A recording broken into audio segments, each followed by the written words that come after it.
Halo semuanya, selamat datang. Kali ini kita akan melakukan perjalanan singkat tapi mendalam ke dalam surah At-Tin. Meskipun pendek, surah ini punya pesan yang luar biasa tentang tujuan kita dan potensi tertinggi kita sebagai manusia. Yuk kita sama-sama bedah makna di baliknya dan lihat betapa istimewanya posisi kita di alam semesta ini. Oke, mari kita mulai dengan satu pertanyaan besar yang sebenarnya jadi inti dari pembahasan kita. Apa sih potensi tertinggi kita sebagai manusia? Surah At-Tin ini bukan cuma ngasih jawaban yang lugas, tapi juga ngasih semacam peringatan penting yang nanti akan kita bahas.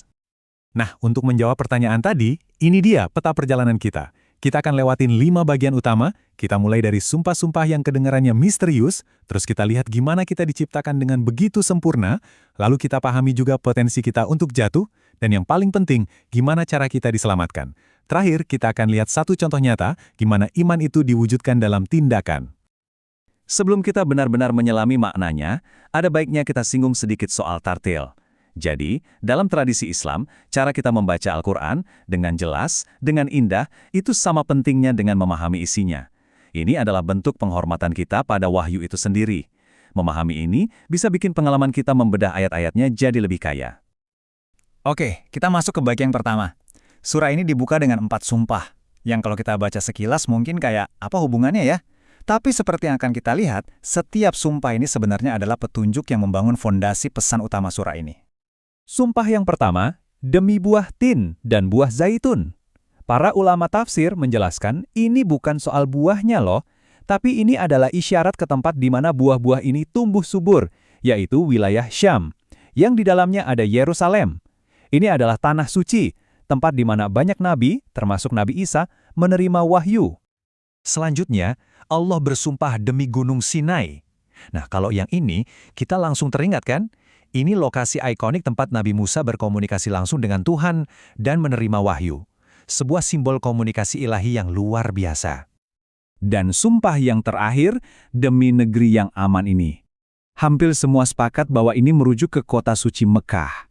Tentu saja, ini adalah jantung dari risalah Nabi Muhammad, penutup para nabi. Jadi, apa benang merah dari semua ini? Yerusalem, Gunung Sinai, Makkah. 3 tempat ini bukan pilihan acak. Mereka adalah pusat-pusat di mana wahyu besar diturunkan. Sumpah-sumpah ini seolah-olah ingin mengatakan, lihat, ada satu misi yang konsisten sepanjang sejarah manusia, yaitu membimbing kita semua kembali ke tauhid, keyakinan pada satu Tuhan. Oke, jadi Allah sudah menyiapkan panggungnya dengan mengingatkan kita pada sejarah panjang bimbingan ilahi. Pertanyaan selanjutnya adalah, untuk siapa semua bimbingan ini? Nah, jawabannya ada di ayat berikutnya, yang bisa dibilang jadi jantung dari surah ini. Dan disinilah puncaknya. Sungguh, kami telah menciptakan manusia dalam bentuk yang sebaik-baiknya. Frasa ahsan at-takwim ini maknanya dalam sekali. Ini bukan cuma soal fisik kita yang sempurna, tapi juga tentang anugerah yang bikin kita beda dari makhluk lain. Akal, kemampuan untuk berpikir, dan potensi spiritual untuk jadi pemimpin di bumi. Tapi, cerita manusia tidak berhenti di puncak kemuliaan ini. Surah At-Tin kemudian memperkenalkan sebuah konflik, semacam dualitas dalam diri kita yang harus kita hadapi. Coba deh lihat perbandingan ini. Di satu sisi, kita punya potensi bentuk terbaik, puncak dari ciptaan. Tapi, di sisi lain, ada jurang asfala safilin, tempat yang serendah-rendahnya. Ini adalah peringatan yang keras banget. Potensi luar biasa kita itu bukan jaminan. Tanpa iman dan bimbingan, kita bisa terjerumus ke tingkat yang paling hina. Lalu gimana caranya kita menghindari jurang itu dan justru meraih potensi tertinggi kita? Nah, surah ini memberikan jalan keluarnya dengan sangat-sangat jelas. Inilah kuncinya. Pengecualian itu diberikan untuk mereka yang beriman dan mengerjakan kebajikan. Perhatikan ya, ada kata "dan" di situ. Jadi bukan cuma iman di dalam hati, tapi iman yang dibuktikan dengan tindakan nyata. Kombinasi inilah yang jadi penyelamat kita, yang menjanjikan pahala yang tidak akan pernah berhenti mengalir.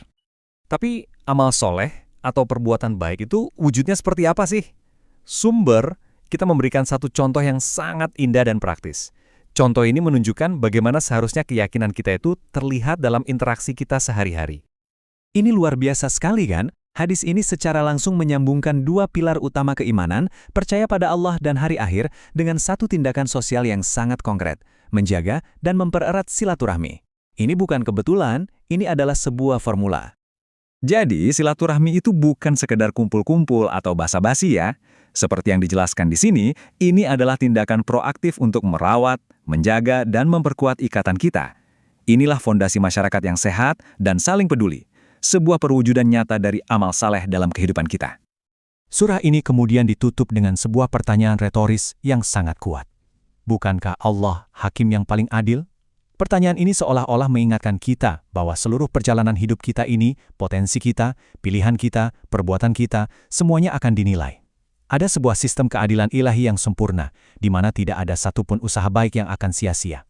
Jadi kita kembali ke titik awal. Surah At-Tin sudah memberikan kita sebuah peta yang jelas. Kita diciptakan dengan potensi yang dahsyat, kita diberi petunjuk, kita diperingatkan tentang bahayanya, dan kita ditunjukkan jalan keselamatannya. Pertanyaan terakhir ini bukan untuk saya jawab, tapi untuk kita renungkan bersama. Kalau kita memang diciptakan dalam bentuk terbaik, gimana caranya kita menghidupi potensi itu setiap harinya? Terima kasih sudah menyimak.